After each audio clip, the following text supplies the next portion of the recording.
Dito ko na linuto sa malaking kawali para makita nyo mga idol ang pagluto ko. Yan. Pag sa kaldero mga idol, maliit yan. So magkita na tayo ng sibuyas saka bawang luya na idol. Yan.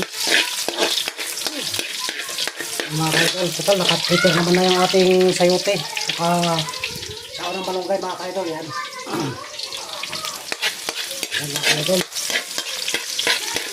Yan, ang ating recipe ngayon mga kaidol. So, ito na yung ating lulutuin mga kaidol. Yan, no, lami kaayo mga kaidol.